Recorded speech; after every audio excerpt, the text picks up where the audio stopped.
Hello दोस्तों, मेरा नाम है सुनील गुप्ता और आज की ये वीडियो है जेईई और नीट की एग्जाम हो गया या फिर यूपीएससी का एग्जाम हो गया, सभी एग्जाम्स रिलेटेड रहेगी वीडियो। आज के वीडियो में हम जा रहे हैं पढ़ाने के लिए काइनेमेटिक्स, जो कि एक ऐसा इंपॉर्टेंट चैप्टर है कि नीट में भी बहुत अच्छे मार्क्स के क्वेश्चन पूछे जाते हैं, जेईई में भी बहुत अच्छे क्वेश्चन आते हैं और यूपीएससी अगर आप यूपीएससी दे रहे हैं, देना चाहते हैं फिजिक्स लेकर, तो वहां भी क्वेश्चन पूछे जाते हैं और इवन ओलंपियाड में भी काफी अच्छे अच्छे क्वेश्चन बनते हैं। तो चलिए आइए देखते हैं कि काइनेमेटिक्स। अब देखिए काइनेमेटिक्स में बहुत सारी चीजें हैं, जैसे कि हो जाएगा कि स्ट्रेट लाइन मोशन हो जाएगा, उसके बाद हो जाएगा कि आपका पैराबोलिक मोशन हो जाएगा जिसको प्रोजेक्टाइल मोशन के नाम से भी जाना आता है, और तीसरा कि मतलब कर्विलिनियर मोशन हो जाएगा। ठीक है, सबसे पहले हम लोग चलते हैं स्ट्रेट लाइन मोशन पर। स्ट्रेट लाइन मोशन में आप एक बात का ख्याल रखिएगा कि ये सब जो भी सॉल्व करना होगा आपको, तो तीन गो न्यूटन साहब ने इक्वेशन दी थी, इसको न्यूटन लॉ ऑफ मोशन कहा जाता है। ठीक है, न्यूटन लॉ ऑफ मोशन कहा जाता है।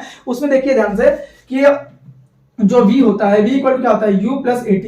ठीक है, और s इक्वल टू होता है ut plus half a t square, और v स्क्वायर इक्वल टू होता है u स्क्वायर प्लस 2as। लोगों को ये इक्वेशन पता होती है, बहुत लोगों को पता होती है, सबको पता है ये इक्वेशन, लेकिन यूज कैसे करना है ये नहीं पता होता। चलिए आज जानते हैं कि कैसे यूज किया जाएगा इस इक्वेशन का। ठीक है, देखिए अब आप मान लीजिए कि projectile motion on incline plane का क्वेश्चन आप सॉल्व कर रहे हैं। ठीक है, जैसे कि ये मान लीजिए ये क्वेश्चन, इससे क्वेश्चन काफी टफ होते हैं। ठीक है, और देखिए कि एडवांस जो जेईई एडवांस का पेपर होता है या फिर यूपीएससी का पेपर होता है या फिर ओलंपियाड का पेपर होता है, वहां पर mostly projectile motion on incline plane का ही क्वेश्चन पूछा जाता है, और स्ट्रेट लाइन मोशन का क्वेश्चन आपको बहुत कम देखने मिलेंगे एक्चुअली।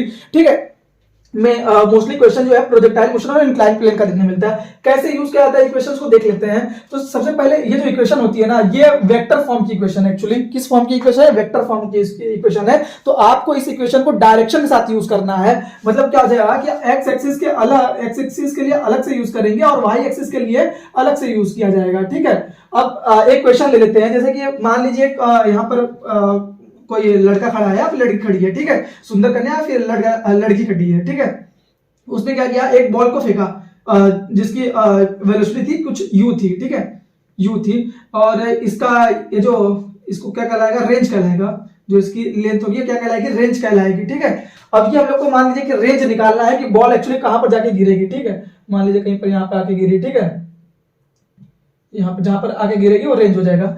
कैसे सॉल्व किया जाएगा इस क्वेश्चन को। ठीक है, देखिए एक्स एक्सिस में हम लोग देखेंगे कि एक्स एक्सिस में जो अब क्या करते हैं ना कि हम लोग जो भी डायमेंशंस होती है, जो भी एक्स एक्सिस या फिर वाई एक्सिस या फिर जेड एक्सिस हो गया, ये हम पर डिपेंड करता है कि हम कौन सा मानते हैं। ठीक है, चलिए मान लेते हैं कि इसके अलोंग द इंक्लाइन प्लेन ये एक्स एक्सिस मान लिया हमने, और perpendicular to the incline plane Y axis मान लिया हमने। ठीक है, तो एक्स एक्सिस के अलोंग अगर इक्वेशन लगाएंगे तो क्या लिखा जाएगा कि वी एक्स इक्वल टू हो जाएगा कि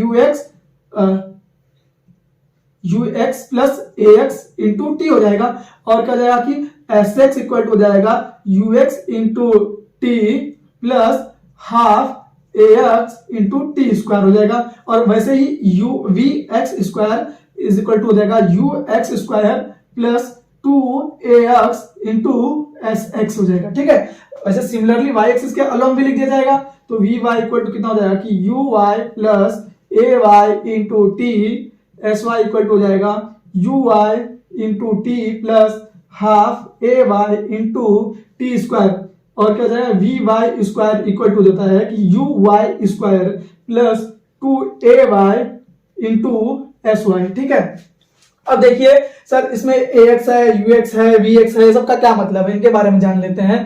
तो sx का मतलब हो जाएगा कि डिस्प्लेसमेंट अलोंग x एक्सिस हो जाएगा, sy का मतलब क्या हो जाएगा, डिस्प्लेसमेंट अलोंग y एक्सिस हो जाएगा, vx का मतलब क्या हो जाएगा कि final velocity along x axis, और ux का मतलब हो जाएगा कि initial velocity along x axis. ठीक है, vy का मतलब हो जाएगा कि final velocity along y axis, और ui का मतलब क्या हो जाएगा, final velocity along x axis. ठीक है, चलिए आइए सॉल्व करते हैं इस इक्वेशन को।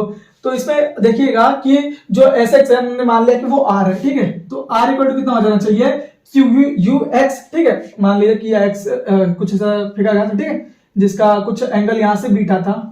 ठीक है, एंगल बीटा था, तो क्या हो जाएगा, आर की वैल्यू कितनी हो जाएगी, ये हो जाएगी u का cos बीटा कंपोनेंट। ठीक है, ये मान लीजिए वेलोसिटी u है, तो इसके x के अलोंग कितनी हो जाएगी, u cos बीटा। ठीक है,